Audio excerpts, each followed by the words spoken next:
Hey all, how are you doing? I hope y'all are doing well. Happy Monday.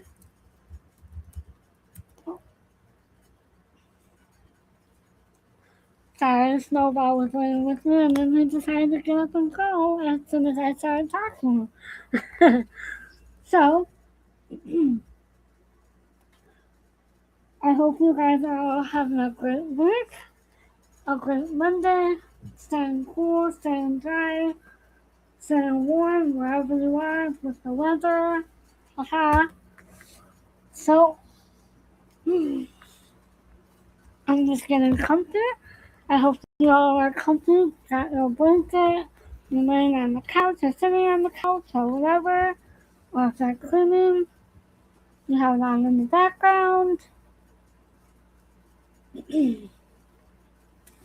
So, as always, don't forget that the We're Not Done Yet podcast will be linked down below. The CD Circle channel and the Nose Keeping the cul-de-sac will be linked down below after the podcast. And then also, if you do need the closed captions, please come back. I think they will be available tomorrow. After the video is done processing, I think it takes another 30 to 40 minutes to an hour to get the captions loaded. So feel free to come back and you can hit the caption button on the top of your screen or on your iPhone, just hit the little CC, they're right there for you. And then also, don't forget to do the YouTube things, like, share, subscribe, comment down below, and turn the bell notifications on.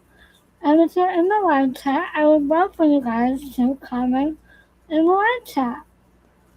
And I think that's all for today. Oh, first of all, thank you. Yesterday, I did not go live. I was not feeling well. I'm still not feeling the best, but I decided to go ahead and do a live today because I didn't want to get too far behind. So that's why I'm on today. Now, even though I was debating on whether or not to move it to tomorrow, but that's okay. I just decided to go ahead with it. Um, so yeah. So today we are going to be doing episodes 3 and 4 of season 5, and this is where the Karen Diana story and Chip comes to a head. And this is also where we meet Greg Sumner.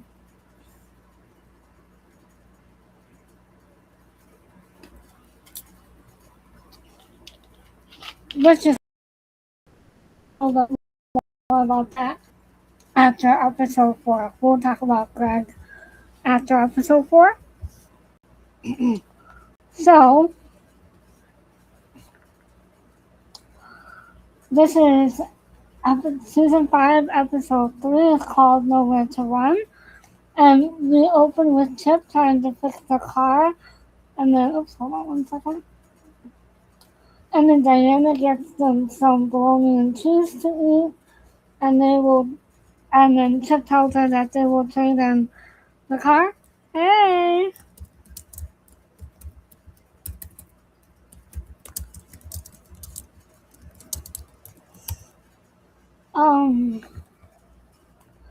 Trade in Diana's car because they are on the run. Chip tells Diana to trust him, however, she's still kind of unsure about it.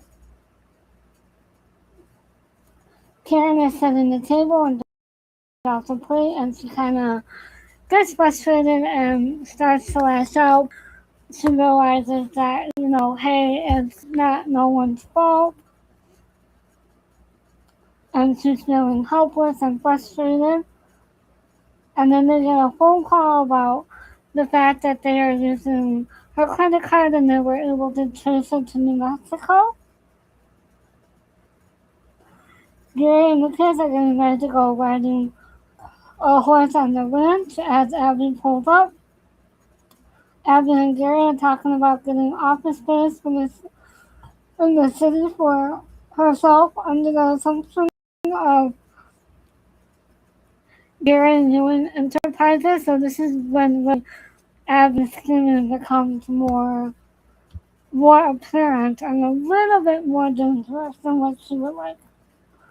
Diana is still scared and Chip asks if she is having second thoughts. However, Diana does tell him that he is acting like nothing happened, and Chip says, well, nothing did happen, and asks if Diana still loves him, and she says yes, and they are talking about New York. Karen and Val are at her house, and Val brought chicken over, and Karen gets upset at Val. She's really frustrated. She wants, and then she wants to be out on the road to help the police to find Diana. Val asks Karen where she will go. Val tells her that Karen can't fall apart and that she needs to be strong for when Diana comes home. Chip and Diana trade in her car and get for an old clunker and some cash, which is stupid. And this is something that I noticed, and co-hosts, if you've seen this episode, you may notice the actor who owns the car dealership is an actor in Coal Miner's Daughter. He has a small part, but he is an actor in Coal Miner's Daughter. Check it out.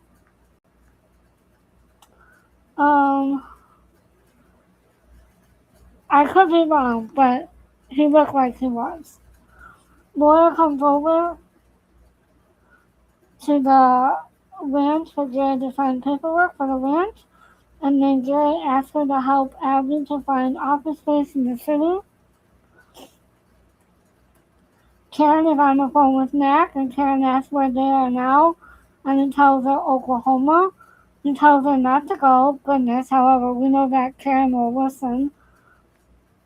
Karen asks if there's a way to get a message to her or make some kind of contact, and he tells her that we have to just sit tight and be patient, and then Mac tells her that he loves her and then hangs up. Chip and Diana are still driving, and he tells her that they will chase them forever.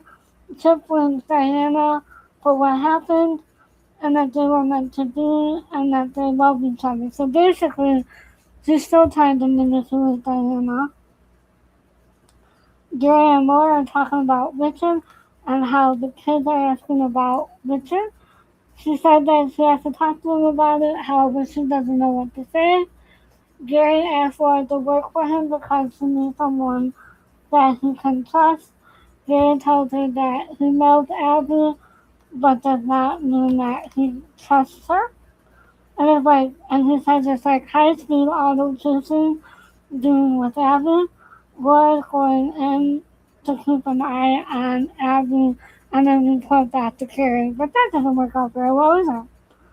Karen is packing to leave, and Eric comes home, and Karen tells him to go back to school. Eric and Karen get into a fight because she's trying to protect Eric. Karen tells him that she wants them to all be together again. Chip and Diana's car is found out, and they are still on the run. They got the license plate. Chip starts to get frustrated with Diana, then goes to see Val. However, it is Louie Mae that answered the door, and she would not let him in, and told him that Val does not want to see him. Chip and Diana stop to eat, and then they see a cop car, and they think that they are being followed, and then they have to leave and drive up a trail to get away. The car stalls. Louie Mae is at the Mackenzies, and she told Matt that Karen went after Diana, and then he does decide that he will go as well. He is frustrated and laughs about it. Chip and Diana start to walk and find somewhere to hide for the night while Chip wants to give up. So basically, Diana wants to find somewhere to go to kind of relax, get some rest. However, she is just all but giving up. Karen showed up at the dealership with Diana and Chip off the car, and the guy tries to sell it to her. However, he does not know who she is until she told him. He said that he turned in the report and that Diana looked okay. Karen is still frustrated. So Mac is leaving the table. They decide on hamburgers, and then Karen calls, and after she gets off the phone, he decides to go be with her in Oklahoma. She tells him the name of where she is staying, and I think she did that on purpose to give him a hint to tell him to come out here. Like, she didn't ask him to come, but I think she gave him that idea to come out there. Diana and Chip are still walking, and they're looking for a place to hide still. The cops find their car, and then they go after them. Chip, Chip and Diana find an old shed, and they stay there for the night in order to hide. She tries to make it a bit more comfortable. Val is at home, and Marina comes home to tell Val that there is no news, and she tells her that Mac flew out to be with Karen, and she says that she will never forgive Chip, and that Ben reminds her of Chip. So basically, because of what Ben didn't tell Val, she thinks that Ben and Chip are one and the same. And then she tells Val that Ben came to see her, and that Marina would not let him in. Karen gets a knock at the door of the hotel, and it is Mac. He first asks her if she is okay, and then he yelled at her. He said that he is not going to make her go back, and that he is there to help her. Diana,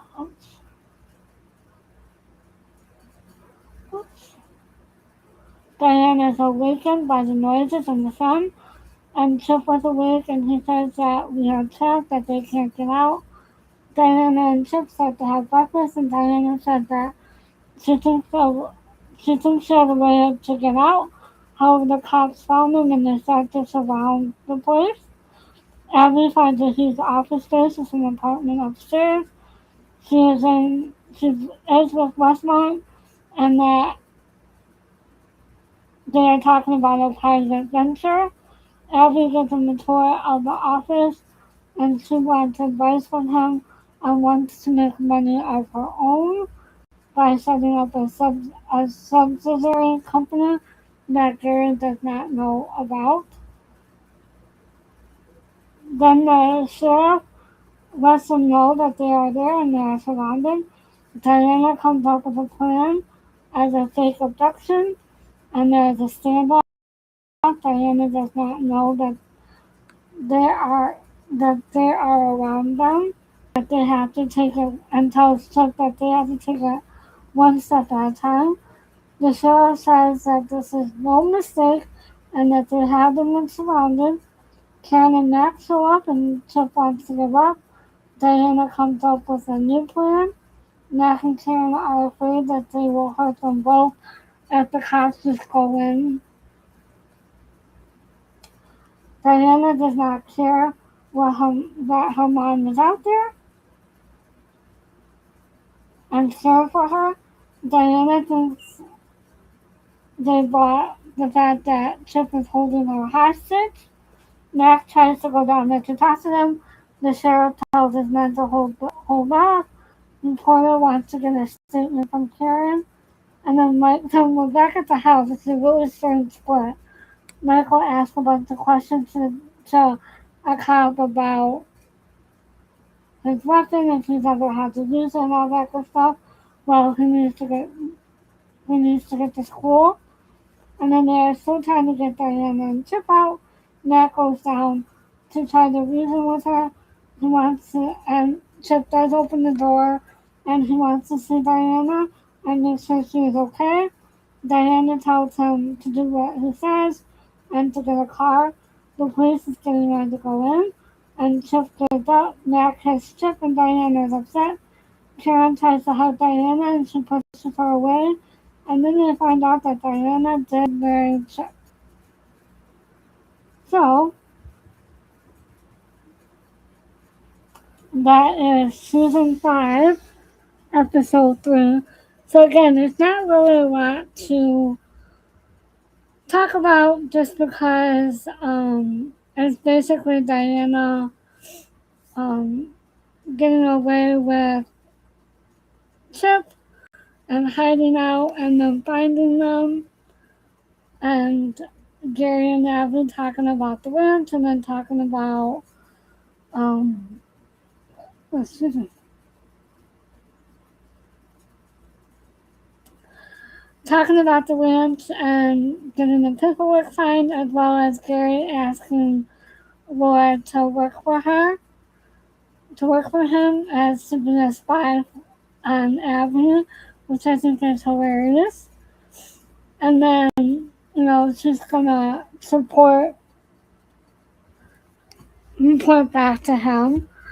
And then Abby's office space is kind of outrageous, I think, but hey, that goes with the story, so, whatever.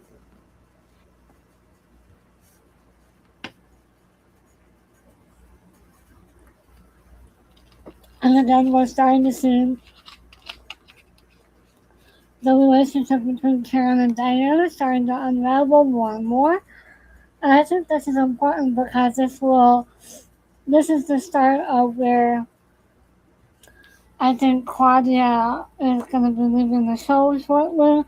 So they had to have a conflict and build the storyline to kind of let her grow up a little bit and to let her go off and do what she wants to do.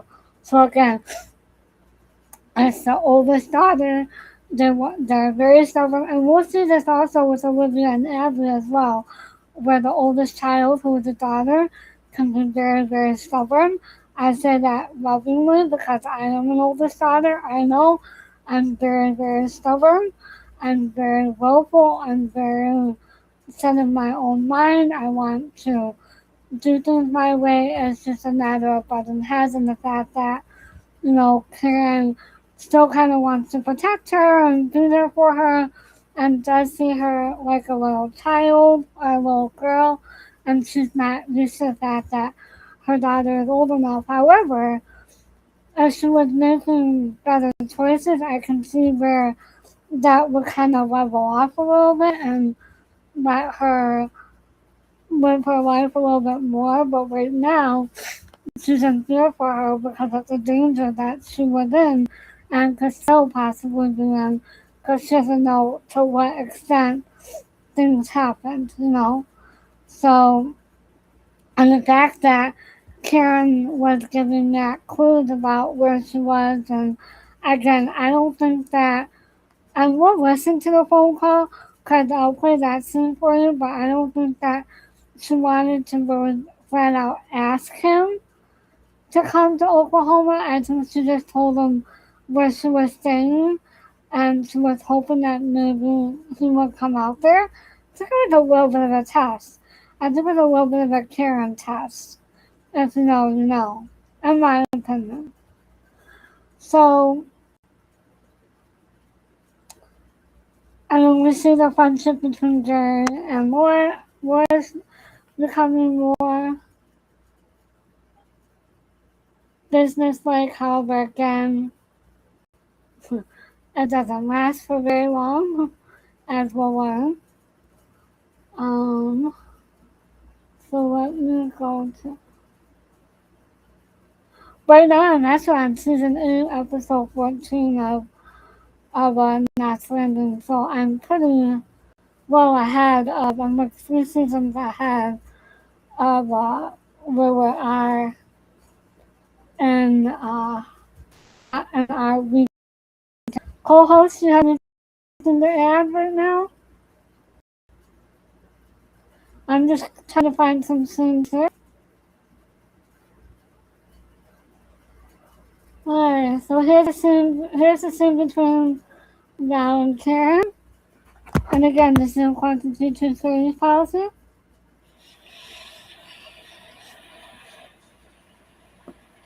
At least they're making progress. Yeah. Gas station in Albuquerque, New Mexico, 24 hours ago. Come on. Start. Could be anywhere. Yeah. Could have gone off in any direction.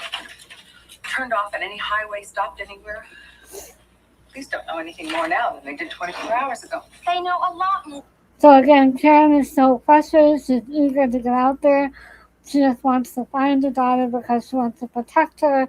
she's worried about her. She's just kind of, and again, I can tell this is a little bit of Michelle coming out when she's talking about this kind of stuff, but that's just because I've seen her in other things, and I know that her current voice is a little bit different than her Michelle voice. And again, this is in accordance with YouTube series policy.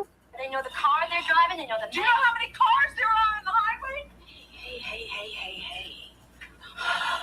Stop it. Go sit down. I'm gonna get you some of this chicken. Go on. So again, she's getting frustrated. She's lashing out. She doesn't know what's going on, and she's kind of lashing out at the people that are closest to her because of what's going on. She doesn't mean it, and I think that's really nice that the people around her know that this isn't her, and the fact that she is in a tough spot right now, and she doesn't know if she's coming or going at this point. So again, everyone is being gracious with her, and this is what's going on. And again, this is according to YouTube series policy.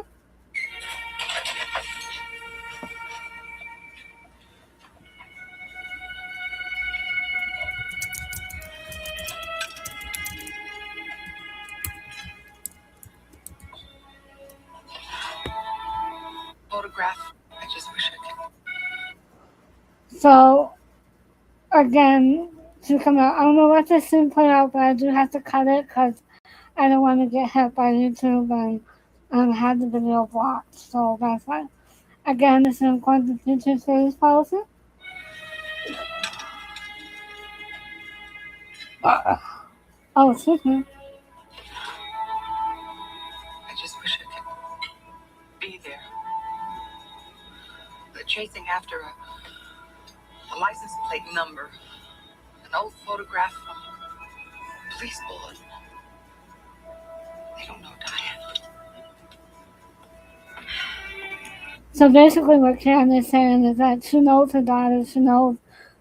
She thinks she knows how she can reach her. However, things have changed a little bit. So again, this is in accordance with YouTube series policy.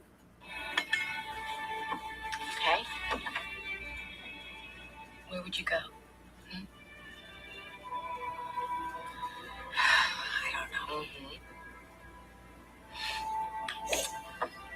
Oh, that. I just wanna.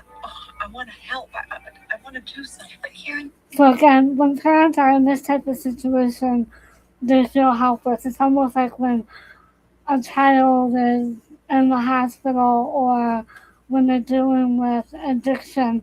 They want to help. They just don't know how they can help. They don't know how to be there for their children. They don't know what to do, and they want to put themselves in their shoes and kind of take this pain or this hurt away from them. And that's really what Karen is feeling right now in this moment. Again, this is in Constitution Series policy. Are doing something you are. For you to blame yourself or let yourself eat away inside because you're not doing more, it's just crazy. Wait a minute. I know what you're going through. But you can't give up hope. You can't fall apart waiting for Diana to come home. Because when they do find her and she does come home, that's when she's going to need you the most. You're going to have to be ready for her. She's not wrong. Because when Diana does come home, she is going to have to be tough. She's going to have to be there for her. She's going to have to try and help her the best way that she knows how. However, she's going to have to define that better when she does get home. And again, this is Constitution Series policy. Come on. You're just about the strongest person I know. You're just going to have to eat some chicken and hold on a little longer.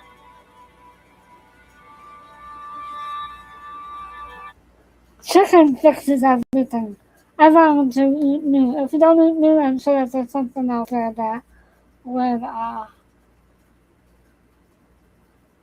would be just as effective. But I get it. Karen? Yeah, they.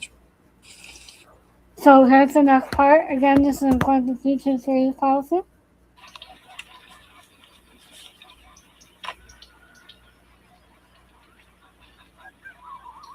She sold the car?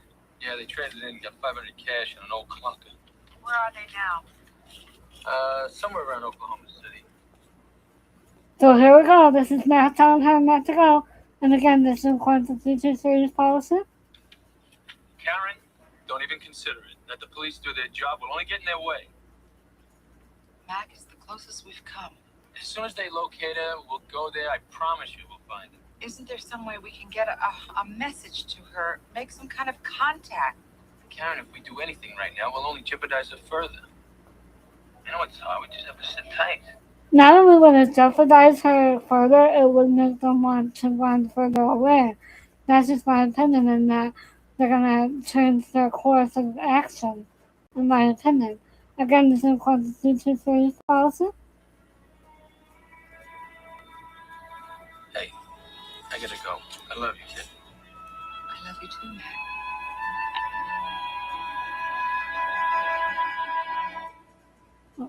Most GLP-1 plans. Sorry, commercial. Weight Hold on. Watchers members get access to. So again, she's kind of like thinking like, okay, I know what he's saying in my head, but my heart is telling me something else. And she's like, I have to go. She's thinking I have to go. In my opinion. Because if you were a mother, what would you do? Would you go or would you stay?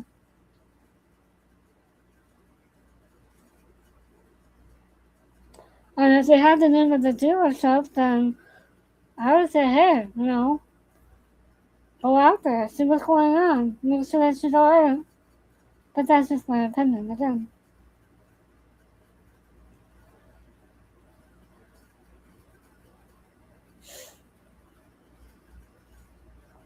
And one thing that I had to say too is that Michael was a little bit frustrated that Karen did leave, because he thought that, Karen didn't care about them as much as Diana. However, Mac did tell Michael she does care about you.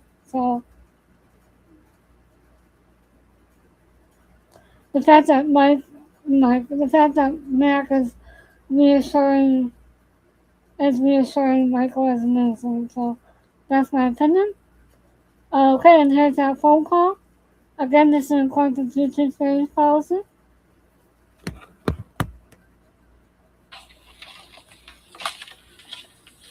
I know you're worried. Hey.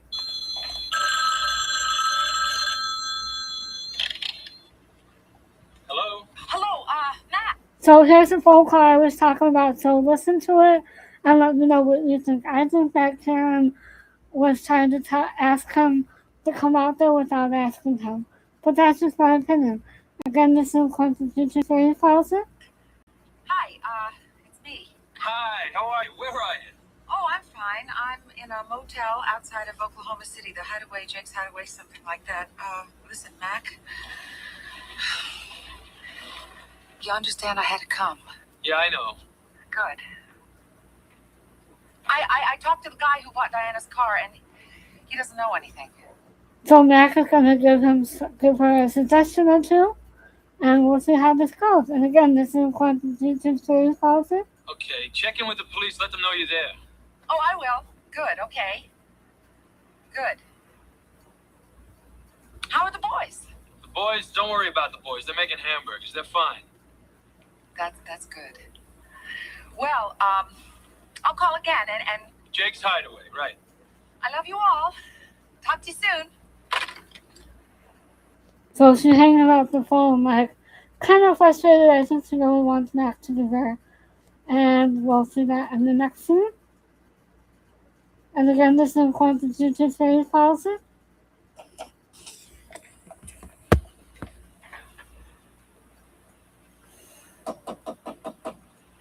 So she's thinking like, who's at my door? Who's waking me up? Karen, Mac. And then she runs to the door. Again, this is according to future series policy.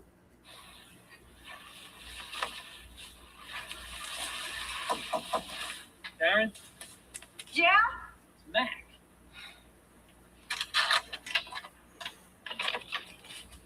See, you took a non-stop flight. I took a direct. Mac is kind of upset about his flight, but then we'll learn why he's really upset. Again, this is according to future series policy. Which I thought was a non-stop, but it had a stopover and get off the plane and wait. change everything. And I sat in a hardback chair and slept in a hardback chair. But I'm okay. Are you okay? Yeah, I'm okay. Then what do you think you're doing? Why didn't you listen to me? Let the police do their job. You have a family, you know. How do you think we feel? So again, he's just yelling at her, saying, like, why would you just take off? And this kind of comes into play in season 8, if you know, you know. And again, this is according to e3-4. Mac, you can't take me back home. She's here somewhere. I'm not gonna make you go back home. I'm here to be with you.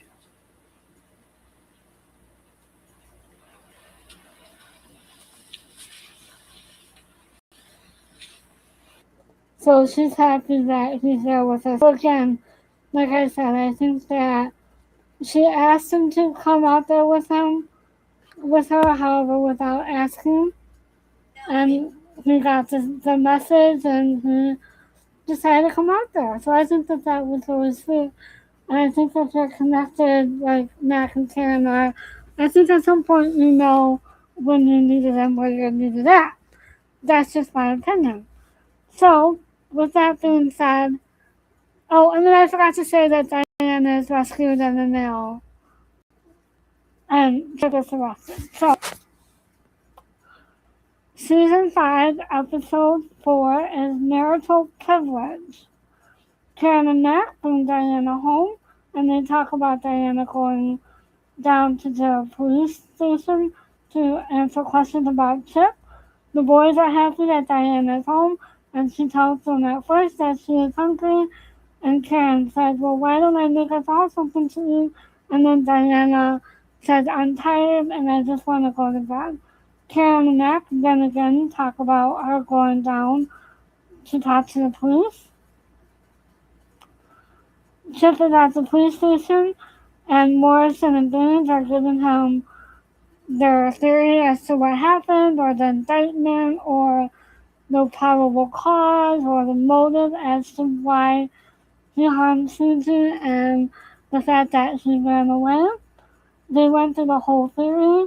He did not count on anyone seeing him doing this, whether it be his car at the beach, nor some items that didn't keep that he thought were going to keep.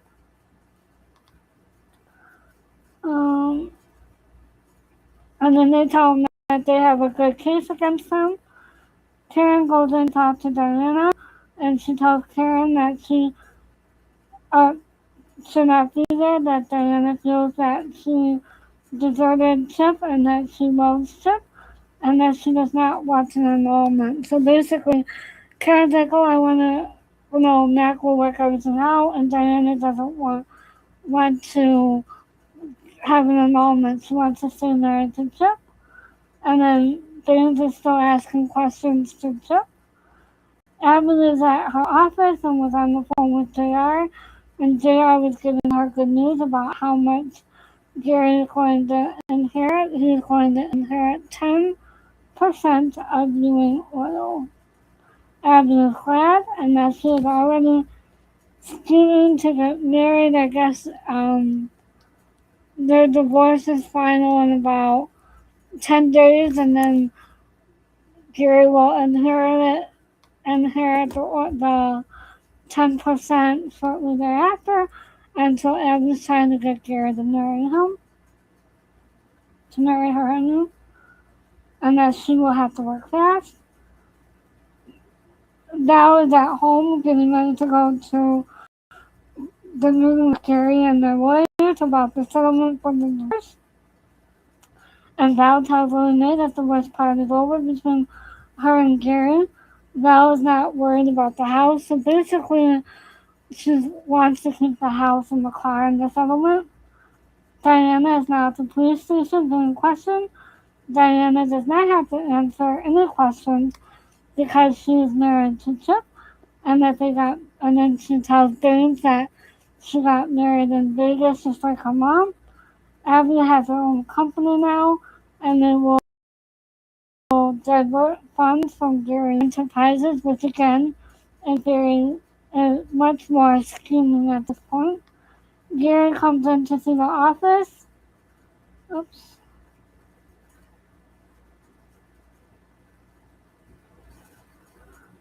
Office, and he is impressed. Westmont leaves and Abby gives him the tour. They talk about the office and he tells her that Laura will be coming to work for them. Abby is not happy. Diana is done and asks them, and she asks Karen and Matt to get Chip the best lawyer that money can buy, but they're not going to do it. Gary and Val are at the meeting talking about the income, or it's after the meeting, and they're talking about money and the fact that Gary made a comment that she put in her time, she earned the money. However, Val doesn't see the marriage like a transaction. She just wants the house and the car, and that's it. She doesn't want anything. Val and Gary goes after her. We finally meet Greg in this episode as Abby goes to see him to give him money from J.R. Ewing. Sumner does not want to take it because it comes with strings. They kind of hit it off, however, they are not sure about each other yet. Greg asks if Abby is married to Mac. She almost laughed in his face. And then after he realized that Abby was there on behalf of JR, Greg kicked her out of his campaign headquarters.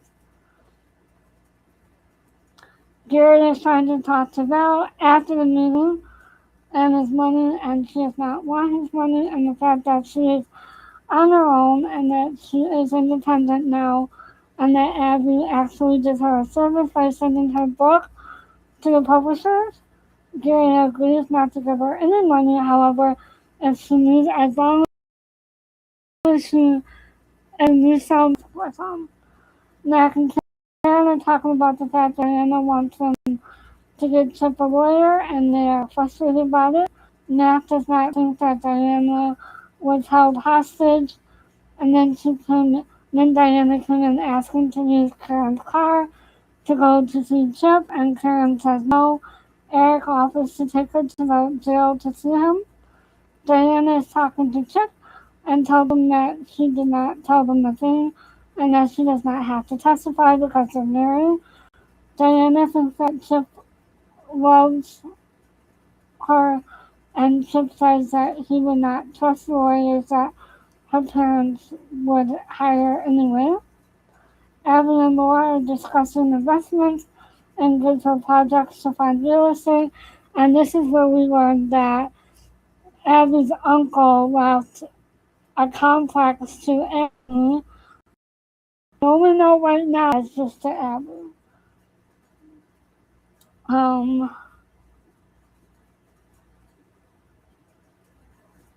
I think that this is going to be a challenge between them because they are working there because of Gary. Eric and Diana come home, and then Diana runs upstairs. Karen goes up to talk to her and tells her that she's confused and that things have changed and they end up in a fight. And it was a bad fight, and then Diana tells Karen that she told her what happened and that it was an accident.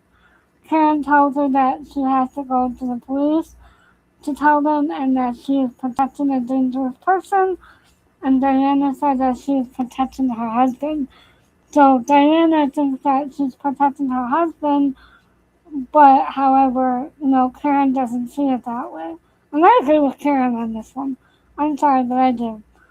Karen is at Boone's office telling her what Diana told her and that she cannot use what Diana said to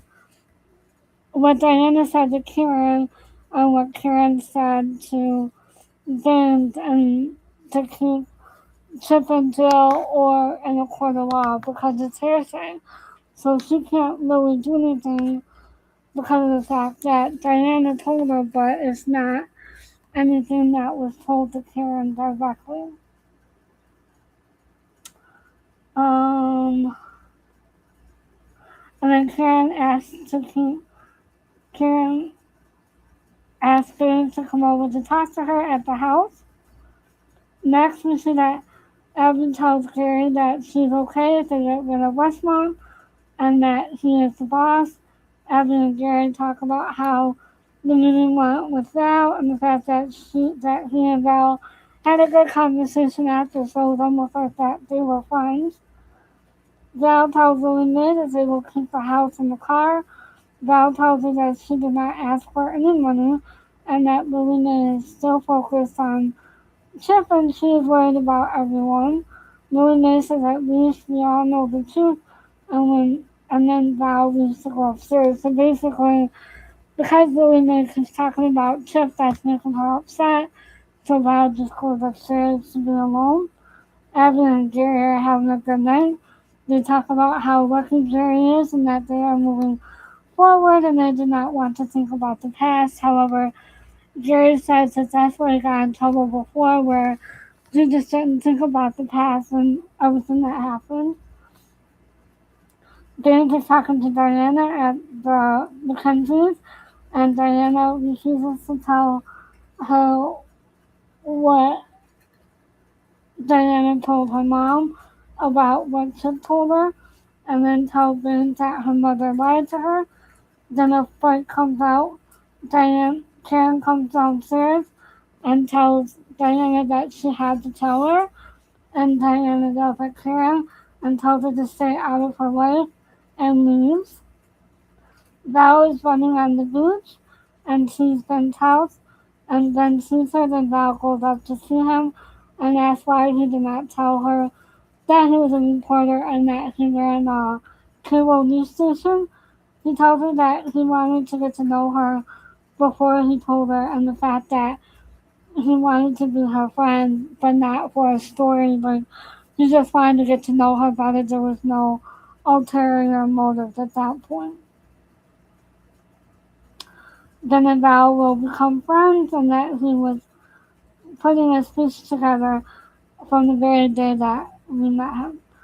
Sumner comes into a locker room to play a game with Mack and he sees Mack so that they can play. Sumner wants to put him on his campaign team. Mack gets a phone call and it's from Karen and he has to go home. Lily Mae goes to see Chip and she tries to talk to him, however it does not go well. She tries to sweet talk her and she tells him that he hurt a lot of people and he just pushes her off. Chip thinks that someone sent Lily Mae down there to talk to him and to try to get him to confess. However, he would not talk and Lily Mae flat out asks if he harmed Suji. Karen tells Mac about Diana leaving and that they get a call from Abby and she's at the ranch with them. And then Mac puts Karen on the phone and then Abby hangs up. Mac goes there and goes there to see Diana and then yells at Diana about leaving and being upset with her mother. However, Diana is kind of doing selfish at this point because she's not seeing what this is really doing to her mother. And it's not like that neither, like they could have a civilized conversation, but Diana is just not being reasonable at this point. So Mac leaves without Diana, and then we see that Laura and Gary are talking about the office and how Val is doing. Laura is asking why Abby is signing everything without Gary, and Laura tells him that he is not in jail, no longer has a case against him. So that wasn't the end of the episode. The end of the episode was when Diana is at the ranch and Matt calls and know better. So, you know, so there's that. So that's that episode.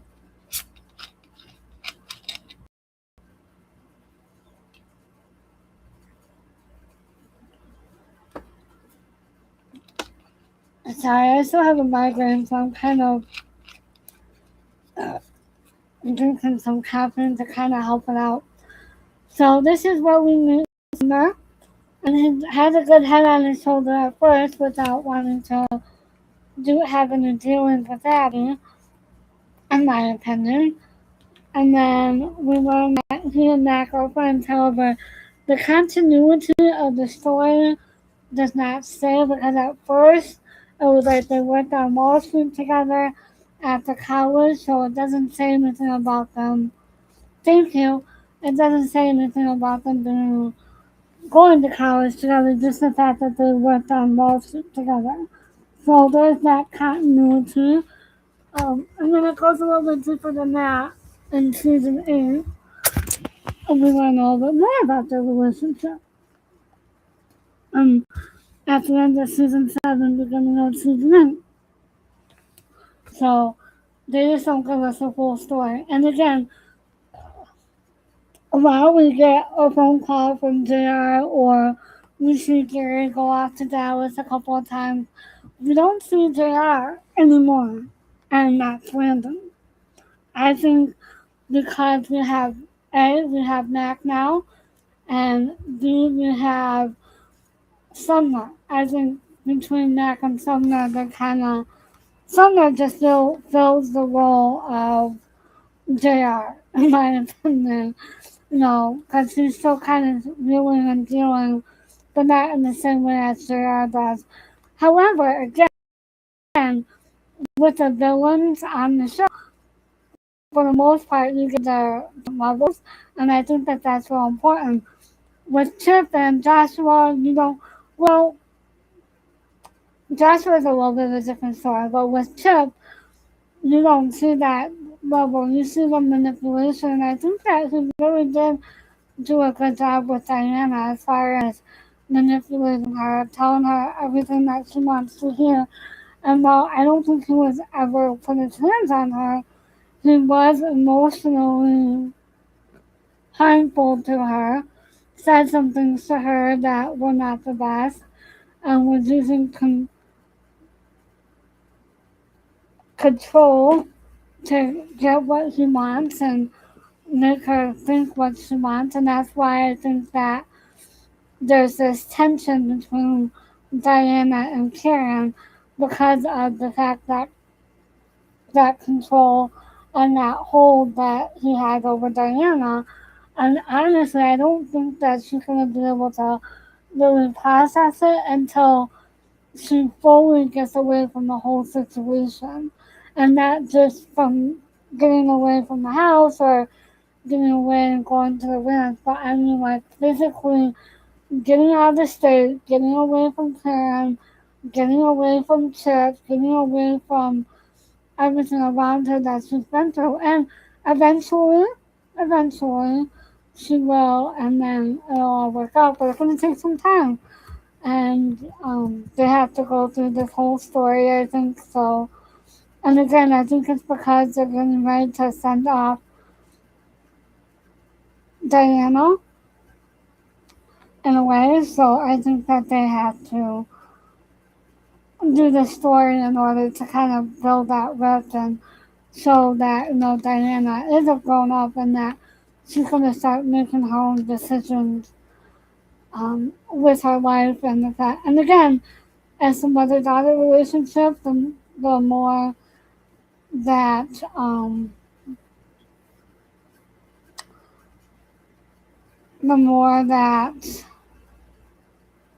Diana pulls away, the more that Karen's going to kind of push herself onto her. And I think that that's going to be kind of harmful because I was in a similar situation when we lost my dad. My grandparents, his parents would like push, his mom really would push herself onto me, onto my brother and I, like just emotionally, and that just became too much, and that kind of just made us not want to be close with them because it just was a little bit too much. And also, I'm very empathetic, and because of that, and she was very depressed. She had a lot of issues going on. She had a lot of medical issues after we lost my dad. and so therefore it was just very tough on me. Now my mom's mom was also had a lot of medical issues as well, but it was different with her because she had three daughters, they were still with us, and also I had cousins on that side where we kind of grew up together. We would go over there, hang out, play, have sleepovers, and when they moved to Tennessee, we would go down there for the holidays together, spend time down there. So I think that that was a little bit different than my dad's situation because my dad was an only child. So obviously, I didn't have any cousins on that side. The only family that I had on that side in Michigan was my grandparents and my dad. Because, like I said before, his family is from West Virginia. Most of them lived in West Virginia still. I did have a great aunt that lived in Ohio who we went and saw every now and then, but it wasn't, we weren't super, super close with them all. Um, so there's that. Um, I'm gonna say something about Sumner. I don't know what I'm gonna say about Sumner. He's gonna bring a different type of essence to the show, and again, he's gonna be very, have different multi levels, and we'll see that he's gonna show his caring side at points. However, he's gonna be a major jerk at other points. Um, I'm trying to think. Oh, so again, like I said before, with Mac being on the show, they're able to build more storylines, have more characters, more arcs, and the fact that they brought in Sumner, I think they brought in Sumner to kind of replace Richard or Kenny and Kenny and Ginger. So with Mac and Sumner, they're able to build storylines around them, and then also with Ben, those stories to whereas did, it wasn't going to go any further than what it really went, and I think that they realized it. And CV Circle actually made a comment about that, like how the fact that when Don Murray left the show, his series that he left the show for did not last, so he kind of made a mistake. However, again, I don't think the show would have lasted had he stayed on the show. I think Mac brought a different type of character and essence to the show, a different vibe to the show. He brought Karen was able to level up to Mac and speak her own mind, and he threw whatever went back at her. It's good fighting between the two of them. So I think that that is what really made the show, and I think that that's something that they worked hard on about it. So I don't know. I just don't think that they would have lasted 14 seasons and 344 episodes. And I think they surpassed Dallas with how many seasons and how many episodes they had. I really think that they did.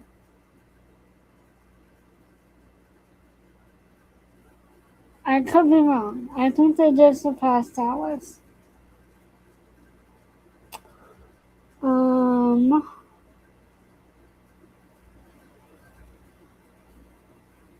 do you know that I cannot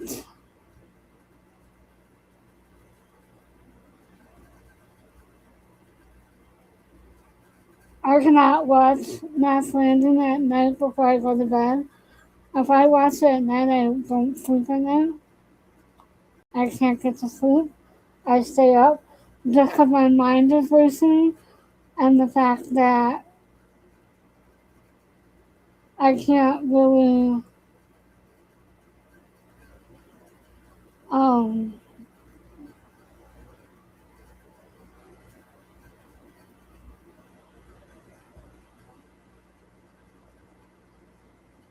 I can't really turn my mind off if I watch it because there's so much going on.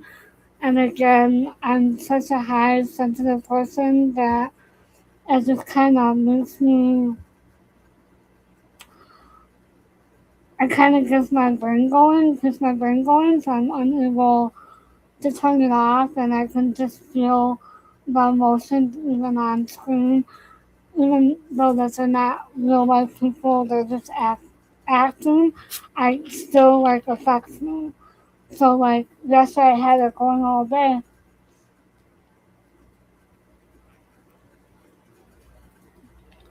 up until 9:30 at night, and I could not get to sleep. I don't think I fell asleep until like 1:30 in the morning. It was crazy. Trying to see something.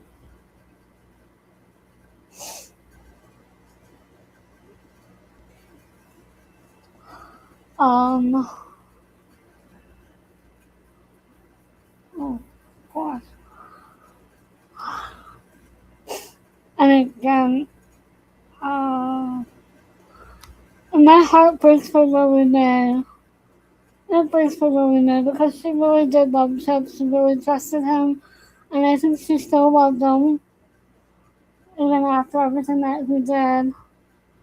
You know, she kind of reminds me of Lulu, where she's a very trusting person. She'll do anything for anybody, but once you cross her, man, you gotta watch out. And even if you do cross her, she still tries to help you, and she still wants you to tell the truth. But this is gonna get her into some trouble, man. Poor Lily Mae. And I'm excited to see. Well, I know where it goes, but I'm excited to see where the Val Ben storyline goes. I think y'all will be excited with me, hopefully. And again, I'm already on season 8, so I'm like 3 seasons ahead of where we're at on the recap. So, and I think that Mac is being real supportive of all this, and I think that that's really sweet. Ah, hold on. I think that that's really sweet that Mac is being there for him. For oh, come on, being there for Karen and her family, but you know they're gonna kind of have a rough spot here a little bit. I'm trying to see if there's any scenes I can play.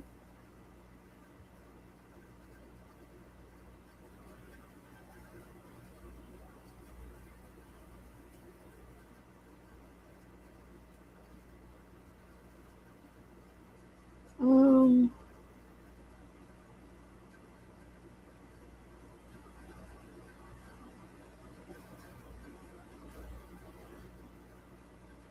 alright. I'll just play a couple of scenes from this episode. There's not really a lot here that I haven't talked about. Again, this is according to YouTube Series policy. Got yourself a deal. Wait. Oh, hold on. My bad.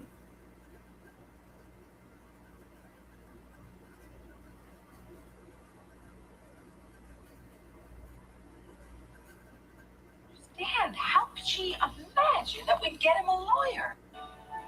Alright, this is according to YouTube Series policy. Got yourself a deal. I don't understand. How could she imagine that we'd get him a lawyer? Whether you like it or not, she loves him. Oh, he's a murderer. He held her at gunpoint. So again, you know, Karen's like, we're not gonna get him a lawyer because of, you know, who he is and what he did and all that good stuff. So again, this is according to YouTube Series policy. Oh, Mac. He said You were there. I don't even think that she was his hostage. Mac, why did he phone me? Why did he cut her off? I'll need your car this afternoon. Where are you going? I think that's very bold of Diana to come in and say, "Oh, I'm going to need your car this afternoon." Who does that? Just ask for the car, in my opinion. Again, this is Constitution 3000. To the jail to see Chip. Well, I'm not giving you the car, so you can just forget it. We had to sell my car, remember? Well, whose fault is that? Whose fault is it that they had to sell her car? And again, this is Constitution 3000. I'll give you a ride. Thank you. Karen's not happy. She's my sister. And he says, "She's my sister." But I think that he's trying to keep the peace between everyone. Um,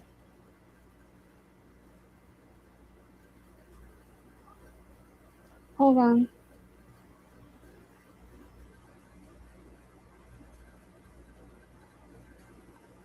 Hold on a second. I'm gonna close this out.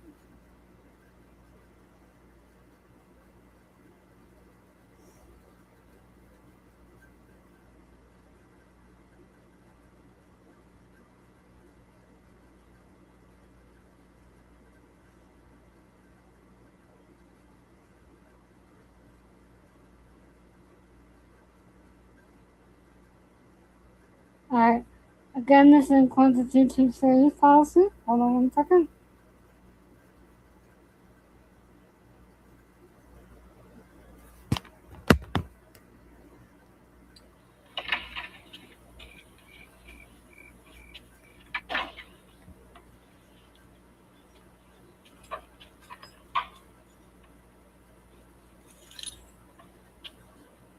Karen comes home. She's supposed to go upstairs. Hey. Oh, Mac.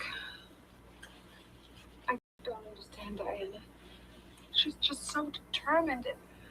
I know where it's going, and there's nothing I can do to stop her. I don't know what a trial's going to do to her. She'll get through it.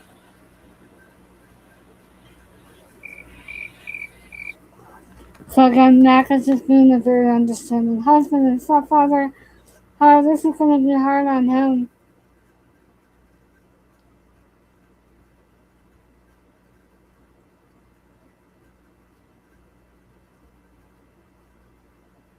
Again, this is Constitution 30 policy.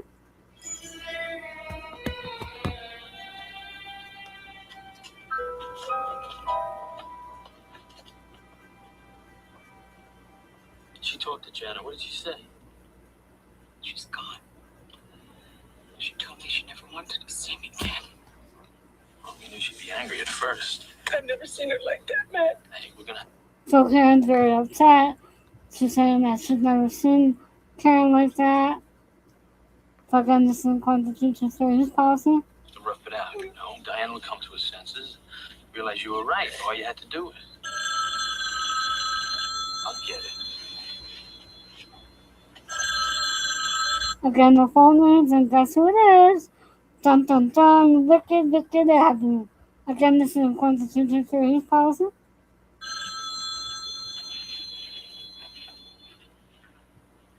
Hello. Mac. Hi, it's Abby Cunningham. Diana's out here at the ranch with us. Is she all right? Is it Diana? I don't know what Karen is trying to do to her. Just, is she all right? Is she okay? She's a mess. Who is it? It's Abby. Oh, hold on one second, you guys.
Abby, Sorry about that. could you put Diana on the phone, please? Hold on. Sorry about that. My boss is calling, making sure I got the money that she was supposed to pay me on Saturday. I'm gonna go back just a little bit. Again, this is quantity to fairness policy. Thank you for hanging in with me. Now, Diana will come to her senses, realize you were right. All you had to do is. So here we go. Wicked Abby again. I'm just gonna play it again. Again, this is quantity to fairness policy. I'll get it.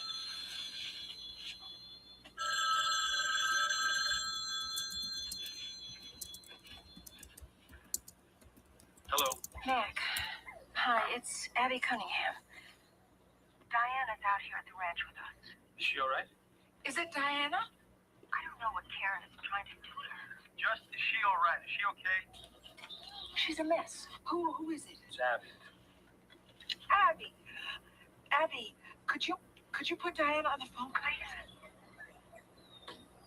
And right then and there, Abby hangs up as soon as Karen got on the phone. And then Abby goes to talk to Diana about it, and again. Alright, this is quantity to fairness policy. Oh, there's Mac.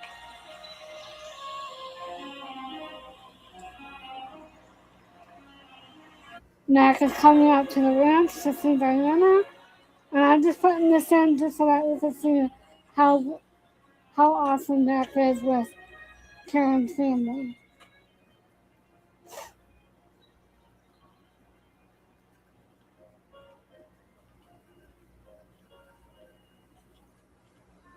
I think this is the first time Mac has seen the ranch. And so he's just like, I don't know where to go from here. No, I'm kidding.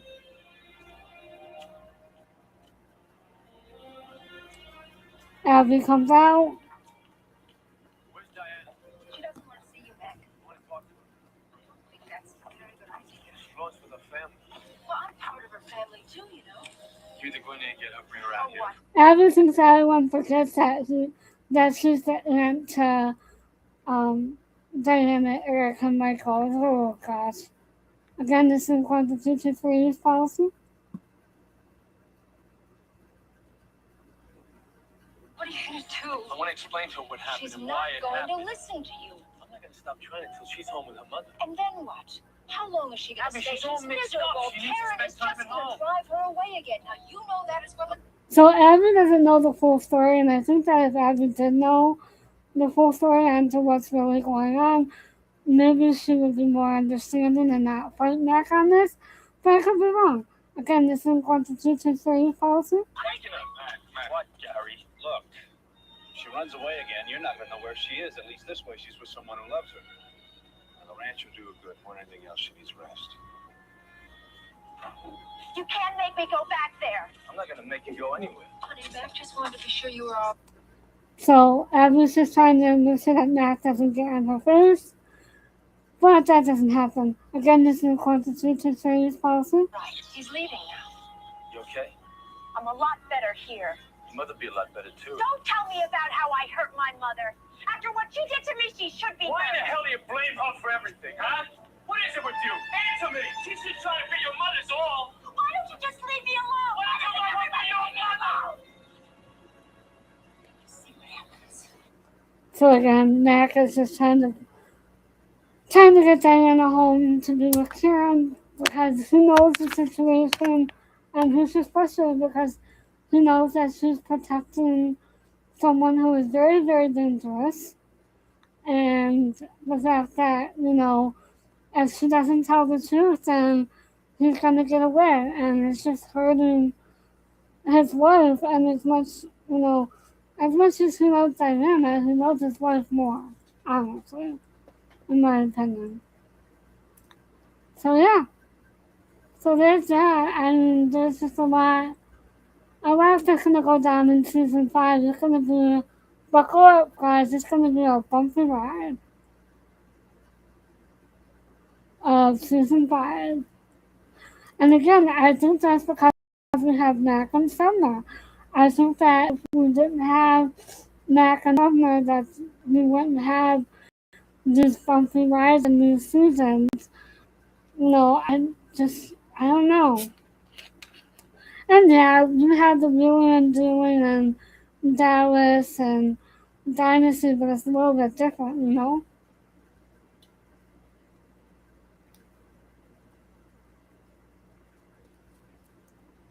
It's not anything that we as people can relate to like we can with knots, you know? That's just my opinion. Um,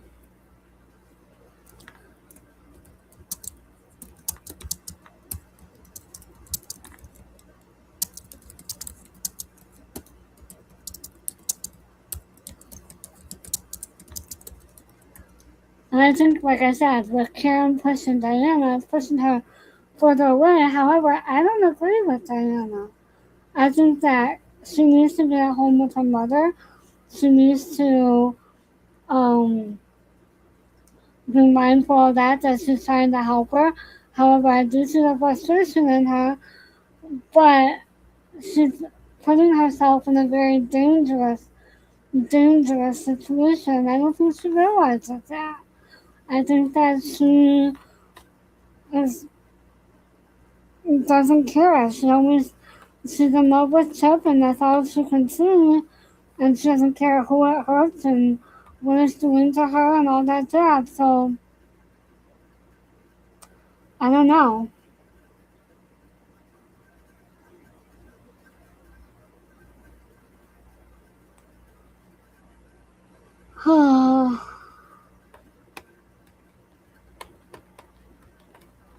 Am I right? Am I wrong? I mean, come on, tell me if I'm wrong. I don't mind. I love a healthy conversation.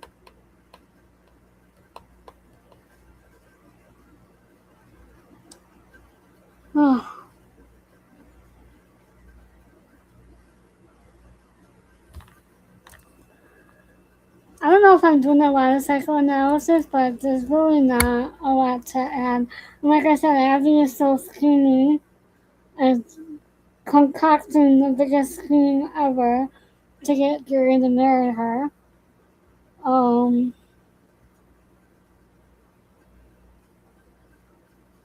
Laura's so worried about Richard, she doesn't know what to make of it.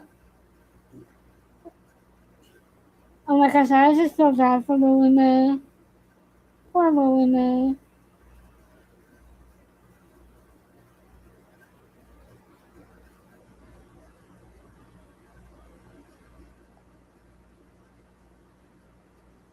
Poor Lily Mae. Instead of poor Val, poor Lily Mae.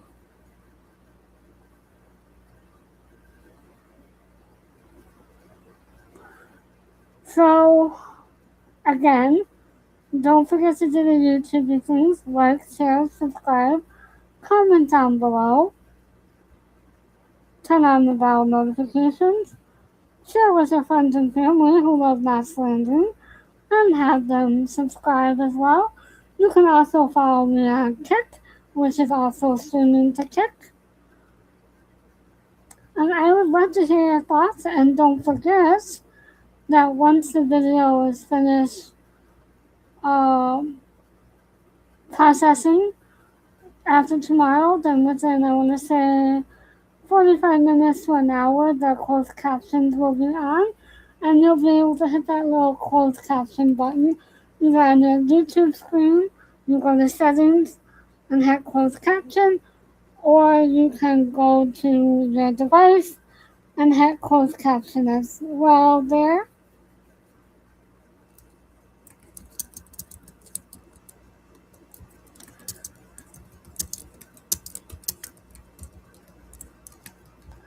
And then also,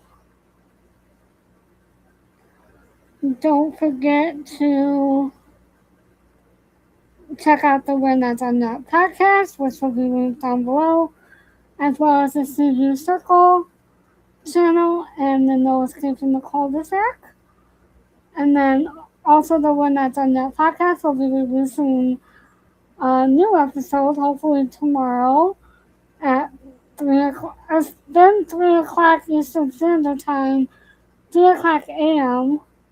Eastern Standard Time, and that I've noticed because I was awake last week because I did watch a lot of episodes of Knotslanding. So again, I don't sleep if I watch late, like too close to bedtime. Like my brain is still going, which is hilarious.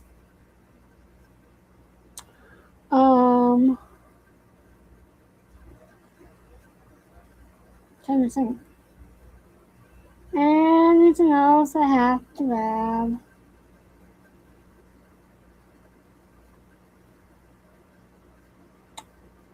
I don't think so.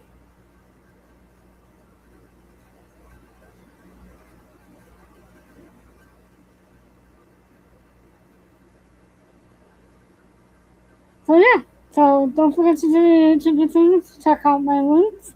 I will also have the playlist linked down below so that you can just let it run if you're cleaning, sleeping, working out, whatever. Um, and I appreciate y'all. And I would love to hear from y'all. Like I said, I don't do, okay, so I really don't do this for views. I just kind of do this just to get my thoughts out there and then also to practice my talking because I don't really talk all that clear.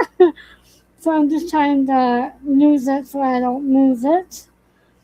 And just kind of get my voice out there and just kind of have a say in what I feel with knots and any other TV shows that I may react to in the future after we're done with knots. They're going to be a while because, like I said, there's 344 episodes of knots. So hopefully we'll get there soon. I don't know how long it's going to take, but we'll get there. So, alright, y'all. Have a good night.